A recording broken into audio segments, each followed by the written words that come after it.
Jarang sekali diketahui oleh kita bahwa di pertempuran Tabuk, meskipun tidak ada kontak senjata, namun ada beberapa daerah yang pada akhirnya tunduk di bawah pemerintahan Islam. Kemenangan kaum muslimin ini diraih dari hasil perjanjian antara Rasulullah SAW dengan Yuhanna bin Ruqbah. Dari perjanjian politik bersama Yuhanna bin Ruqbah ini, 4 daerah yang tadinya ada di bawah kekuasaan Bizantium memilih untuk berpindah menjadi di bawah kekuasaan Islam. Dan mereka bersedia memberikan jizyah secara sukarela. Apa latar belakang kejadian ini dan bagaimana kaum muslimin bisa meraih kemenangan bahkan tanpa peperangan? Akan kita bahas di video kali ini.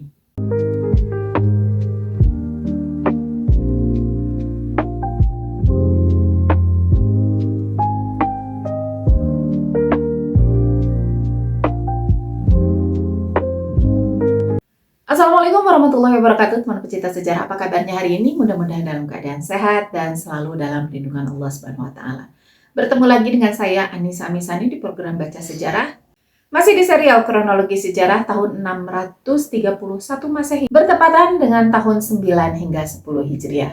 Ada 7 peristiwa yang akan dibahas dari dunia Islam dan ada 6 peristiwa yang akan dibahas dari luar dunia Islam. Dari dunia Islam diawali dengan Ghazwah Tabuk, yang kedua adalah penghancuran Masjid Ad-Dirar, yang ketiga ibadah haji pimpinan Abu Bakar radhiyallahu anhu, yang keempat kedatangan delegasi Saqif, Bani Kilab, dan banyak kabilah Arab lainnya untuk menyatakan masuk Islam. Yang kelima, pengiriman para sahabat untuk mengajarkan Islam ke berbagai daerah. Yang keenam, kematian Nejus atau An-Najasi. Nabi SAW melakukan sholat gaib untuknya. Yang ketujuh adalah wafatnya Ummu Kulthum, putri Rasulullah SAW. Peristiwa dari luar dunia Islam yang akan kita bahas di tahun ini adalah penobatan Azarmidoh sebagai Ratu Persia. Yang kedua, penobatan Khosru Ferukhzad sebagai Raja Persia atau kita kenal dengan Kisra III. Yang ketiga, penunjukan Cyrus, Patriark Alexandria oleh Heraklius sebagai Raja Muda Mesir. Yang keempat adalah pertempuran Wagastisburg, di mana suku Slav mengalahkan bangsa Frank. Yang kelima, pergantian tahta Visigoth, Raja Sintila digantikan oleh Sisenan. Dan yang terakhir adalah pembatalan skema feodal di dinasti Tang Tiongkok. Dan teman pecinta sejarah, inilah kisah perjanjian antara Rasulullah SAW dengan Yuhanna bin Ruqbah selengkapnya. Di buku kelengkapan tarikh Nabi Muhammad SAW yang ditulis oleh Kiai Haji Munawwar Khalil, materi ini dibahas di halaman 111. Dan kejadian ini terjadi setelah tibanya 2 sahabat yang tertinggal ya. Yang pertama adalah Abu Haythamah dan yang kedua adalah Abu Dzar radhiyallahu anhuma. Itu berarti kejadian ini terjadi pada saat Rasulullah SAW bersama pasukan Islam itu memutuskan untuk menunggu pasukan kafir, menunggu musuh di lokasi Tabuk. Setelah beberapa hari Nabi bersama tentara kaum muslimin berada di Tabuk, sedangkan pihak musuh yang akan dihadapinya telah mengundurkan diri, tiba-tiba datanglah Yuhanna bin Ruqbah, pemegang kekuasaan kota Ailah, dan temannya yang menguasai ahli Jarba, ahli Azruh, dan ahli Mina. Yuhanna datang kepada Nabi SAW dengan berpakaian kebesaran. Di dadanya terdapat salib dari emas yang menunjukkan bahwa ia adalah seorang pemeluk agama Kristen. Dan dengan membawa seekor bigal putih yang sengaja hendak dihadiahkan kepada Nabi SAW.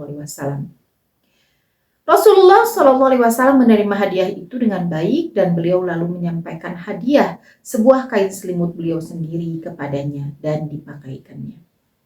Karena sirah ini dicatatkan dari sisi kaum muslimin ya, sehingga sama sekali tidak tercatat apa alasan sebenarnya Yuhanna bin Ruqbah tiba-tiba saja gitu, tidak ada angin, tidak ada hujan, seolah-olah tiba-tiba saja menyatakan ketundukan kepada Islam. Padahal sebelumnya ia berada di bawah kekaisaran Bizantium.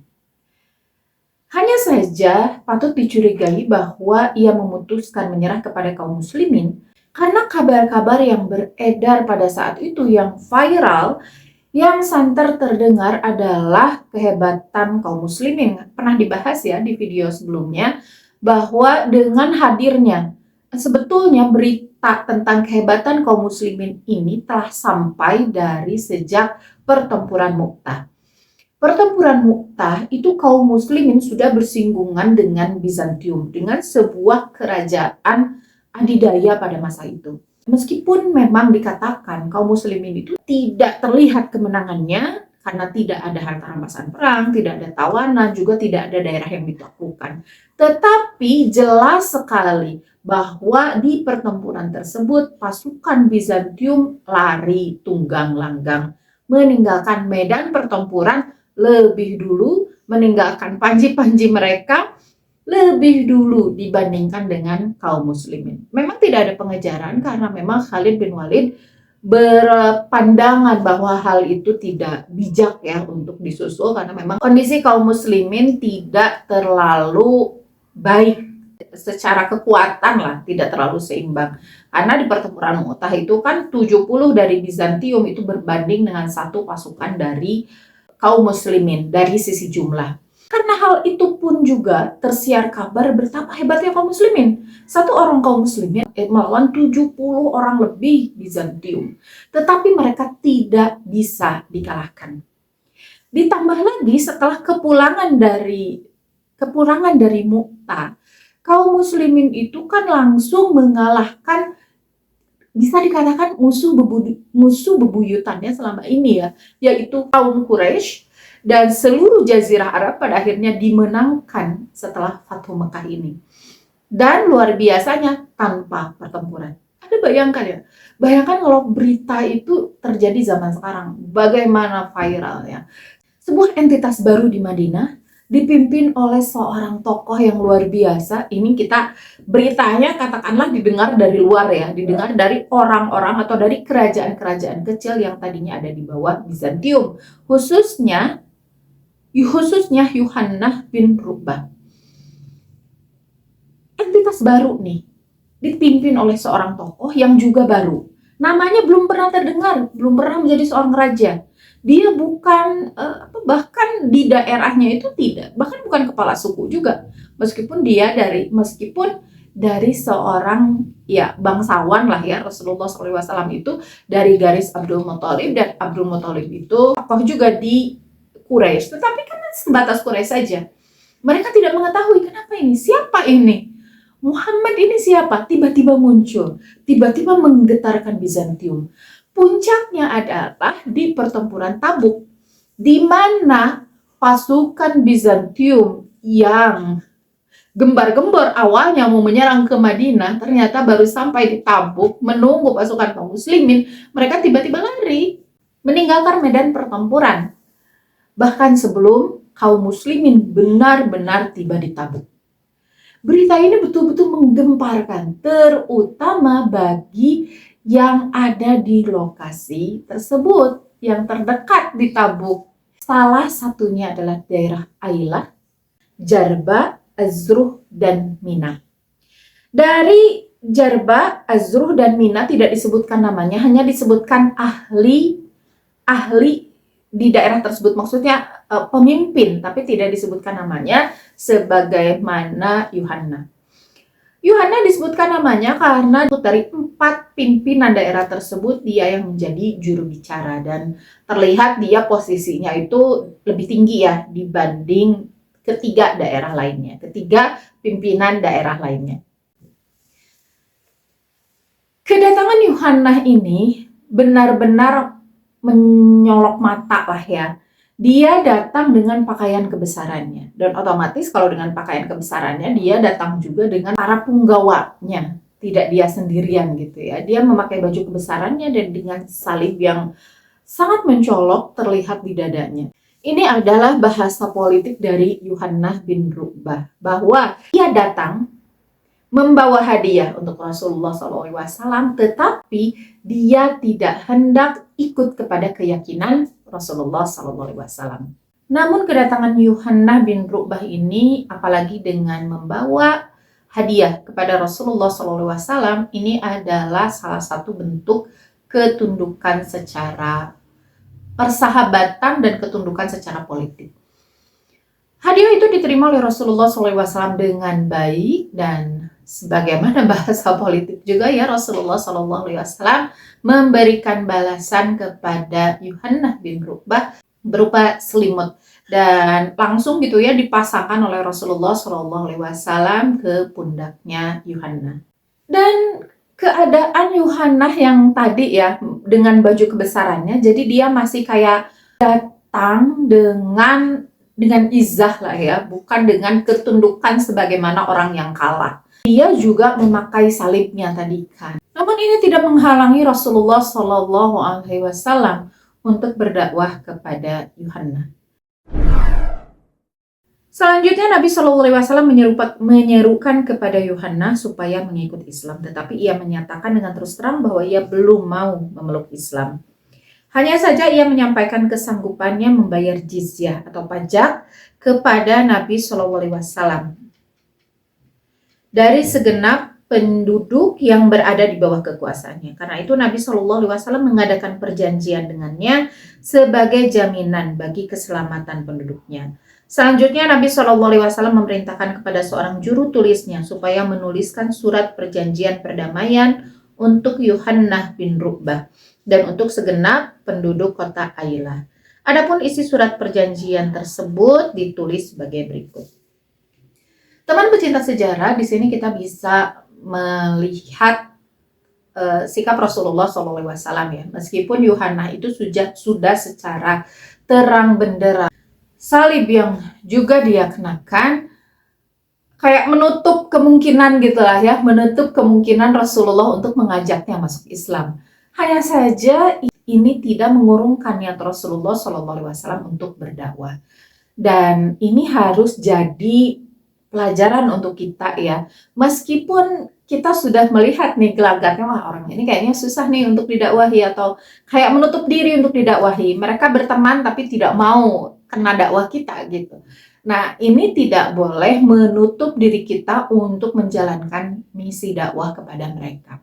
Tetap harus disampaikan ajakan tersebut, tetap harus disampaikan kebaikan tersebut. Masalah dia memang ujungnya tetap tidak mau menerima atau bahkan berubah, Allah yang bisa menentukan gitu ya. Jadi kita ya, tugas kita itu ya berdakwah aja dulu gitu. Dengan kemungkinan dia membuka atau menutup itu adalah hak prerogatifnya Allah. Di sini juga Rasulullah SAW tetap melakukan dakwah kepada Yuhannah dan tentu saja kepada teman-temannya yang pada saat itu datang. Hanya saja Yuhannah itu belum bersedia untuk memeluk Islam, dan dia pun tidak marah. Ini nggak lihat nih saya pakai kayak gini gitu ya, tidak.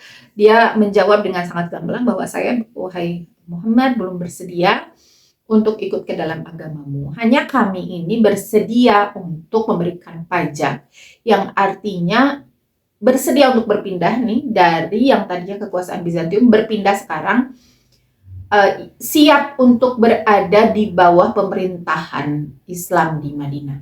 Dan dia menyebutnya sebagai pajak ya, karena dia kan belum tahu tuh aturan-aturannya. Dan di bahasa Islam itu tidak ada pajak tetapi jizyah. Jizyah ini adalah bentuk lain dari zakat.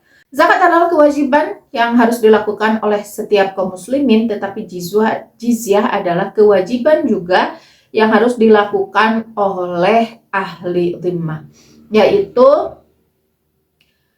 orang-orang non-muslim yang ada di bawah kekuasaan Islam, yang mengadakan perjanjian lah ya, sebagaimana Yuhannah ini. Dan sebagaimana keadministrasian sebuah pemerintahan, dibuatlah surat perjanjian tertulis gitu ya, bukan hanya sekedar lisan tetapi tertulis juga sebagai jaminan bagi Yuhannah bahwa ia ada di bawah pemerintahan Islam. Kewajiban Yuhannah adalah membayar jizyah, dan ini sudah dijelaskan oleh Rasulullah SAW kepada Yuhannah apa itu jizyah. Kemudian ia bersedia gitu ya. Dan kewajiban kaum muslimin kepada daerah yang membayar jizyah, penduduk yang membayar jizyah adalah perlindungan. Jadi bukan hanya aman dari pemerintahan Islam, jadi pemerintahan Islam itu memiliki kewajiban untuk menjaga dari serangan-serangan luar.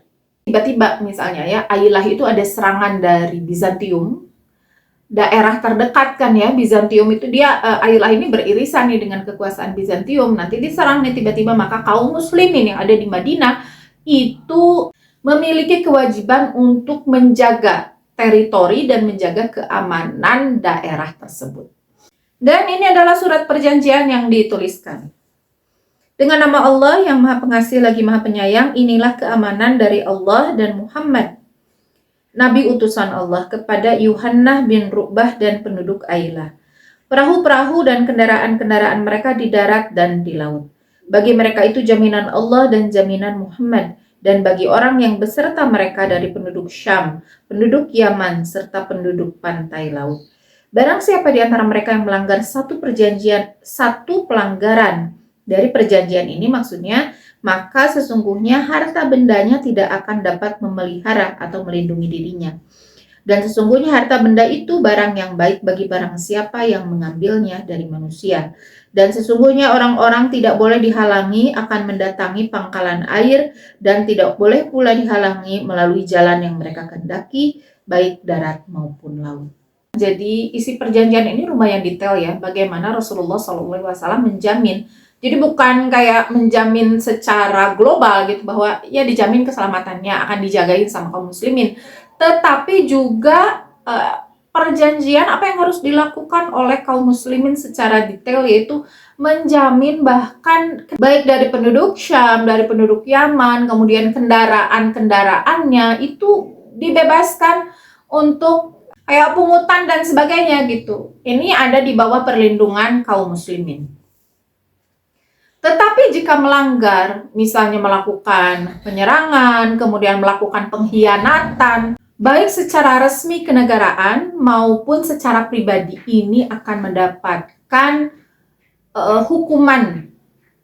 Di sini dikatakan tidak ada yang bisa melindungi dirinya, tidak ada yang bisa memelihara dirinya gitu. Ini kan perjanjian yang khusus untuk Yuhannah dari Ailah. Kemudian ada perjanjian juga untuk penduduk Azruh, Jarba, dan Mina. Tetapi di sini yang ada catatannya hanya untuk Azruh dan Jarba. Yang Minanya itu tidak ada isi suratnya ya, tidak tercatatkan, entah tidak ditemukan atau apa oleh para ahli sejarah. Tetapi yang jelas Mina itu ikut juga dalam perjanjian ini, hanya suratnya itu berbeda, tetapi tidak ada catatannya, tidak ada catatan rincinya gitu. Demikian isinya. Dengan nama Allah yang Maha Pengasih lagi Maha Penyayang, surat ini dari Muhammad, Nabi utusan Allah, kepada penduduk Azruh dan penduduk Jarba, bahwasanya mereka itu aman dengan keamanan Allah dan keamanan Muhammad, dan bahwasanya atas mereka itu wajib membayar 100 dinar pada setiap bulan Rajab dengan cukup sempurna serta yang baik. Adapun Allah itu yang memelihara atas mereka itu dengan pengajaran yang baik dan perbuatan yang baik kepada kaum muslimin. Di sini apalagi ada yang lebih jelas juga, yaitu jumlah jizyahnya ya. Untuk penduduk Azruh dan Jarba ini 100 dinar. Dan untuk yang Ailah itu 300 dinar, lebih banyak. Ini menandakan bahwa penduduknya juga lebih banyak, daerahnya juga lebih besar, kekuasaan dari Yuhannah ini. Dan inilah kenapa perjanjiannya, kenapa dibedakan gitu suratnya ya. Suratnya dibedakan, dan tentu saja mereka pun harus memegang satu gitu salinan. Kaum muslimin pun memegang satu masing-masing dari daerah tersebut. Ini hitungan yang cukup sedikit lah ya untuk sebuah penduduk.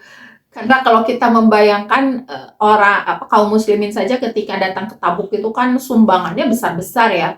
Kayaknya tidak sebanding dengan jizyah dari penduduk di dua lokasi ini ya, yang hanya 100 dinar. Sedangkan untuk Ailah sendiri 300 dinar, dan untuk Mina itu bukan dalam bentuk hitungan dinar, tetapi 1/4 dari hasil bumi dan hasil buah-buahan mereka. Tercatat mereka hingga pemerintahan Islam menjalankan apa yang ada di isi perjanjian tersebut.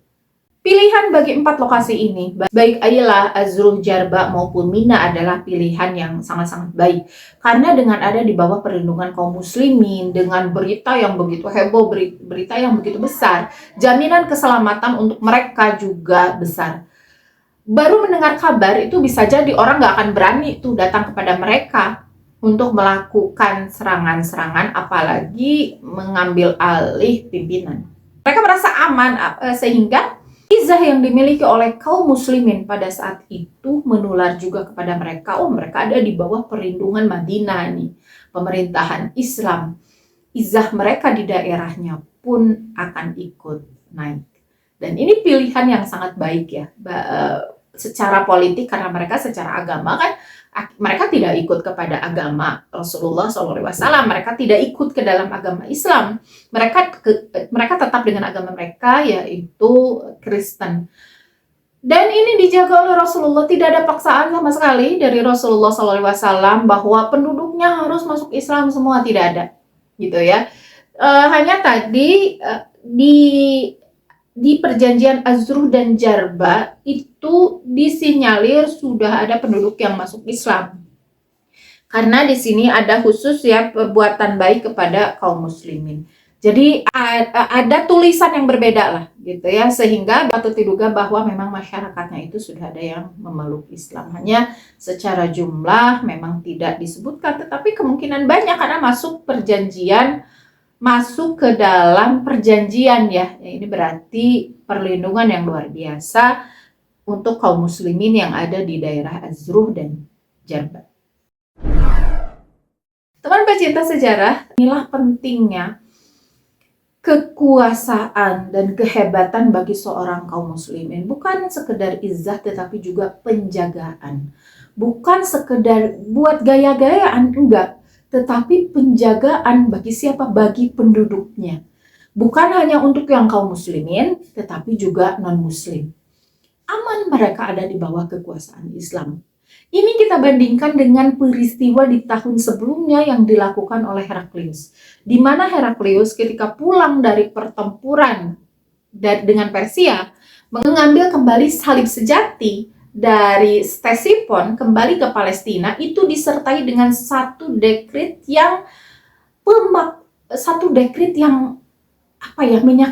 menyakiti umat agama lain selain Kristen, umat agama lain yang agamanya tidak sama dengan Heraklius, yaitu pemaksaan dari Heraklius. Ini didekret ya, dekret itu berarti wajib dilakukan. Kalau tidak dilakukan berarti akan ada pemaksaan. Ini yang dilakukan oleh Heraklius di Palestina. Ia memaksa orang-orang Yahudi yang ada di situ harus masuk ke dalam agama Kristen, agama yang dia anut. Ini bedanya bukan sekedar hitungan tahun, hanya hitungan bulan. Sehingga orang ini kan kabar beredar lagi nih, orang-orang non-muslim di bawah kekuasaan Islam tetap aman. Beda dengan orang-orang di Damaskus di bawah kekuasaan Bizantium. Sehingga mereka benar-benar membandingkan. Mereka benar-benar kayak perbandingannya itu jelas banget di hadapan mereka. Apalagi bagi 4 penduduk ini yang dari Madinah itu, lokasi dari Madinah itu jauh banget. Malah lebih dekat ke kekuasaannya Bizantium, kekuasaannya Heraklius. Mereka bisa benar-benar melihat, oh ini orang di Bizantium kayak gitu tuh. Dan ini bisa jadi bahan pertimbangan bagi Yuhanna bin Ru'bah juga. Kenapa dia masih berani banget menyatakan persahabatan, bahkan menyatakan ketundukan kepada kaum muslimin, tetapi dia berani banget menyatakan bahwa saya nggak mau masuk Islam, saya tetap mau Kristen, gitu ya. Keberanian itu tidak akan muncul kalau misalnya ia ada di bawah kekuasaan Heraklius. Kalau yang dia ajak bicara adalah Heraklius. Ini kan kabar sudah terdengar berarti oleh dia bahwa di kaum muslimin itu, di pemerintahan Islam itu tidak ada paksaan. Kami tidak harus ikut ke dalam agama pemimpin mereka sebagaimana kami harus wajib ikut ke dalam agamanya pemimpin Bizantium. Ini adalah dakwah yang luar biasa dari Rasulullah SAW sehingga tanpa ada pengerahan pasukan. Nah, Rasulullah SAW itu memang mengerahkan pasukan, tapi pasukan yang dikerahkannya itu kan untuk melawan, untuk menahan serangan dari Bizantium yang rencananya mau menyerang Madinah. Dilawan tuh, dihadang tuh, ditabuk. Tidak berniat untuk datang menyerang satu daerah dan mengambil kekuasaan daerah tersebut, gitu kan.